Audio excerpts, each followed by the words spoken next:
Well, welcome back. As you can see, I've had to move where I was doing these readings. We're now under that stay home and work safe order. So I brought some of the things home and a little bit of different setup. And also, I was going to mention a few things. Tonight, we're just going to read one chapter, chapter 13. There's 17 chapters, so that doesn't divide evenly. And stopping at the end of 13 will work a little better. That way we can do 14 and 15 together and 16 and 17 together, and you'll certainly see why in a moment. Wanted to mention, again, didn't bring the tea cart home, but my mother-in-law also left us some tea set that she had picked up in England. This teacup is actually from Nova Scotia. The British took their tea very seriously. And it was, in fact, not just drinking the tea, but all the other things that went with it. As Lewis wrote about earlier in Chronicles of Narnia, in The Lion, Witch, and the Wardrobe, they talked about all the things that went along with tea, which is a great excuse for drinking, for having snacks, some little sandwiches, or sweet treats, biscuits, which is sort of their word for cookies. So I'm going to have tea in a very typical fashion, just a little bit of cream in with the tea, and then also one lump or two. Actually, this is such a tiny cup, even I'm going to take only one lump, and I will stir that up a little bit.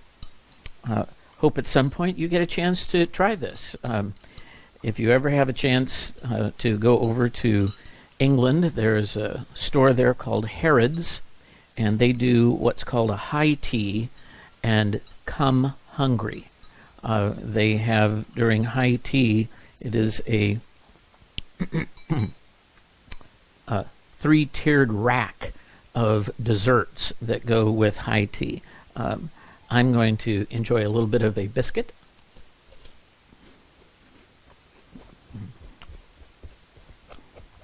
Don't mention that I'm sweeping the crumbs on the rug.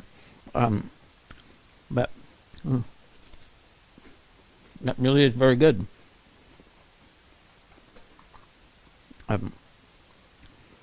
This is Earl Grey tea.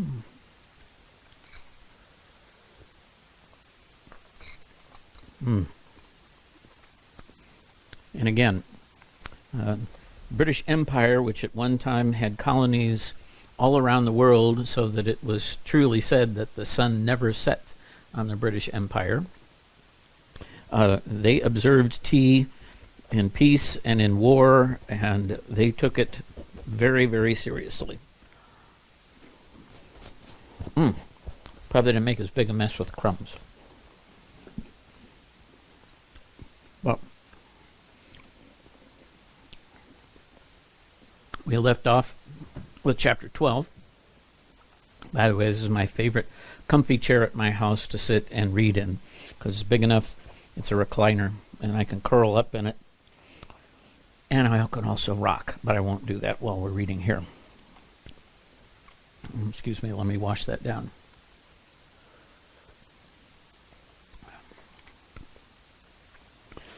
Chapter 13, Deep Magic from the Dawn of Time.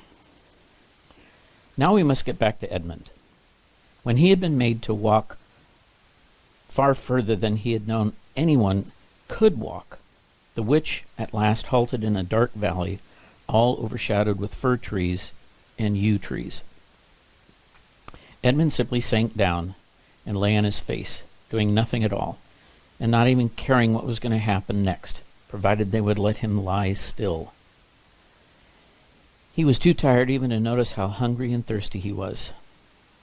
The witch and the dwarf were talking close beside him in low tones. "No," said the dwarf, "it's no use now, O Queen. They must have reached the stone table by now."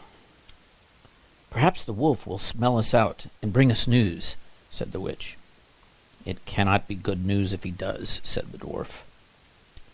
"4 thrones in Cair Paravel," said the witch. How if only 3 were filled? That would not fulfill the prophecy. What difference would it make now that he is here? Said the dwarf. He did not dare, even now, to mention the name of Aslan to his mistress. He may not stay long, and then we would fall upon the 3 at care.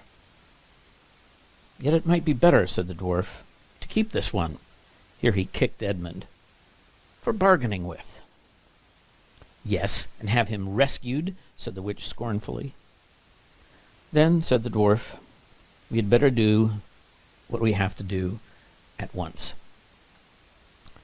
I would like to have done it on the stone table itself, said the witch. That's the proper place. That's where it's always been done before. It'll be a long time now before the stone table can again be put to its proper use, said the dwarf. True, said the witch.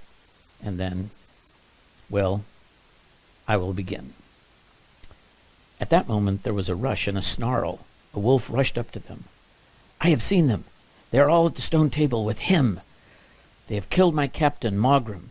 I was hidden in the thickets, and I saw it all. One of the sons of Adam killed him. Fly, fly! No, said the witch. There need be no flying. Go quickly. Summon all our people to meet me here, as speedily as they can. Call out the giants and the werewolves and the spirits of those trees who are on our side. Call the ghouls and the boogles and the ogres and the minotaurs. Call the cruels and the hags and the specters and the people of the toadstools. We will fight. What? Have I not still my wand? Will not their ranks turn into stone even as they come on? Be off quickly. I have a little thing to finish here while you are away.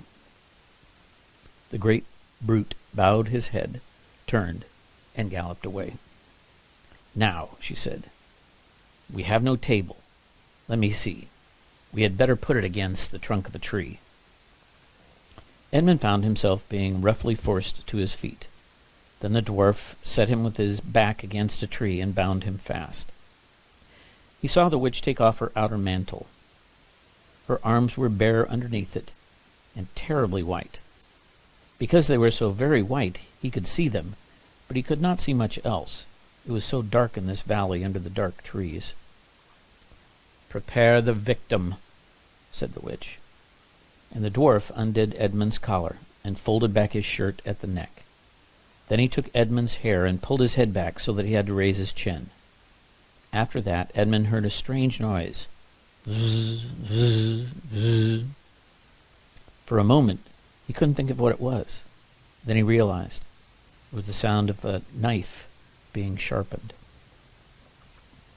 At that very moment, he heard loud shouts from every direction, a drumming of hooves and a beating of wings, a scream from the witch, confusion all around him, and then he found he was being untied. Strong arms were round him, and he heard big, kind voices say things like, "Lie him down. Give him some wine. Drink this. Steady now. You'll be all right in a minute." And then he heard the voices of people who were not talking to him, but to one another. And they were saying things like, "Who's got the witch? I thought you had her. I didn't see her after I knocked the knife out of her hand. I was after the dwarf. Do you mean to say she's escaped? A chap can't mind everything at once. What's that? Oh, sorry. It's only an old stump." But just at this point, Edmund went off in a dead faint. Presently, the centaurs and unicorns and deer and birds, they were, of course, the rescue party which Aslan had sent in the last chapter, all set off to go back to the stone table, carrying Edmund with them. But if they could have seen what happened in the valley after they had gone, I think they might have been surprised. It was perfectly still, and presently the moon grew bright. If you had been there, you would have seen the moonlight shining on an old tree stump and on a fair-sized boulder. But if you had gone on looking, you would gradually have begun to think that there was something odd about both the stump and the boulder. And next you would have thought that the stump did look really remarkably like a little fat man crouched on the ground. And if you had watched long enough, you would have seen the stump walk over to the boulder, and the boulder sit up and begin talking to the stump. For in reality, the stump and the boulder were simply the witch and the dwarf. for it was part of her magic that she could make things look like what they aren't, and she had the presence of mind to do so at the very moment when the knife was knocked out of her hand. She had kept hold of her wand, so it had been kept safe too. When the other children woke up the next morning, they had been sleeping on piles of cushions in the pavilion. The first thing they heard from Mrs. Beaver was that their brother had been rescued and brought into camp late last night, and was, at that moment, with Aslan. As soon as they had breakfast, they all went out, and there they saw Aslan and Edmund, walking together in the dewy grass, apart from the rest of the court. There is no need to tell you, and no one ever heard, what Aslan was saying, but it was a conversation which Edmund never forgot. As the others drew nearer, Aslan turned to meet them, bringing Edmund with him. "Here is your brother," he said, "and there is no need to talk to him about what is past." Edmund shook hands with each of the others and said to each of them in turn, "I'm sorry," and everyone said, "That's all right," and then everyone wanted very hard to say something which would make it quite clear that they were all friends with him again, something ordinary and natural. And of course, no one could think of anything in the world to say. But before they had time to feel really awkward, one of the leopards approached Aslan and said, "Sire, there is a messenger from the enemy who craves audience." "Let him approach," said Aslan. The leopard went away and soon returned, leading the witch's dwarf. "What is your message, son of Earth?" asked Aslan. "The Queen of Narnia and Empress of the Lone Islands desires a safe conduct to come and speak with you," said the dwarf, "on a matter which is as much to your advantage as to hers." "Queen of Narnia, indeed," said Mr. Beaver. "Of all the cheek—" "Peace, Beaver," said Aslan. "All names will soon be restored to their proper owners. In the meantime, we will not dispute about them. Tell your mistress, son of Earth, that I grant her safe conduct, on condition that she leaves her wand behind her at the great oak." This was agreed to, and 2 leopards went back with the dwarf to see that the conditions were properly carried out. "But supposing she turns the 2 leopards into stone," whispered Lucy to Peter. I think the same idea had occurred to the leopards themselves. At any rate, as they walked off, their fur was all standing up on their backs, and their tails were bristling, like a cat's when it sees a strange dog. "It'll be all right," whispered Peter in reply. "He wouldn't send them if it weren't." A few minutes later, the witch herself walked out onto the top of the hill and came straight across and stood before Aslan. The 3 children, who had not seen her before, felt shudders running down their backs at the sight of her face, and there were low growls among all the animals present. Though it was bright sunshine, everyone felt suddenly cold. The only 2 people present who seemed to be quite at their ease were Aslan and the witch herself. It was the oddest thing to see those 2 faces, the golden face and the dead white face, so close together. Not that the witch looked Aslan exactly in the eyes. Mrs. Beaver particularly noticed this. "You have here a traitor, Aslan," said the witch. Of course, everyone present knew that she meant Edmund. But Edmund had got past thinking about himself after all he'd been through, and after the talk that he had had that morning. He just went on looking at Aslan. It didn't seem to matter what the witch said. "Well," said Aslan, "his offense was not against you." "Have you forgotten the deep magic?" asked the witch. "Let us say I have forgotten it," answered Aslan gravely. "Tell us of this deep magic."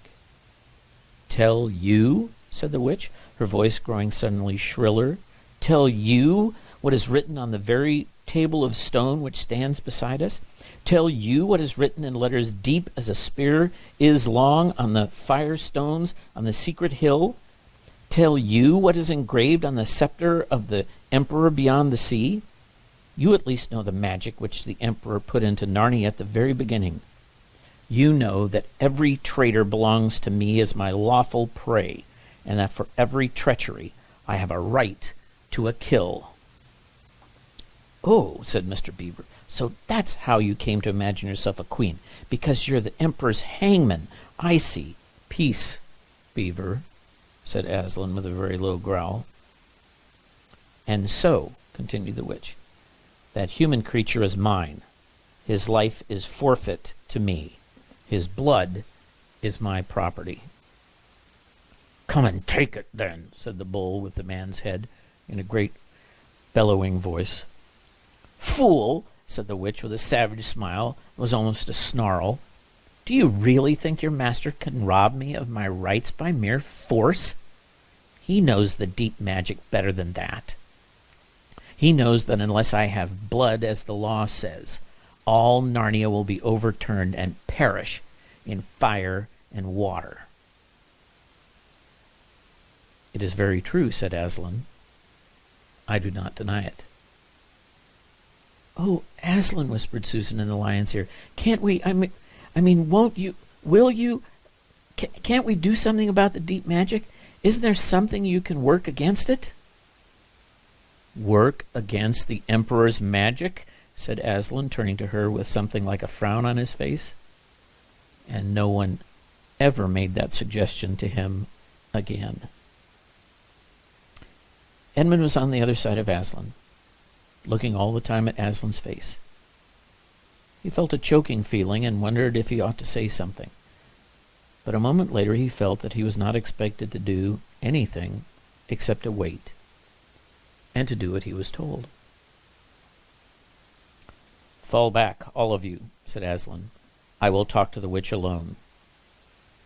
They all obeyed. It was a terrible time, this, waiting and wondering, while the lion and the witch talked earnestly together in low voices. Lucy said, "Oh, Edmund," and began to cry. Peter stood with his back to the others, looking out at the distant sea. The beavers stood holding each other's paws with their heads bowed. The centaurs stamped uneasily with their hooves. But everyone became perfectly still in the end, so that you noticed even small sounds like a bumblebee flying past, or the birds in the forest down below them, or the wind rustling the leaves. And still the talk between Aslan and the White Witch went on. At last they heard Aslan's voice.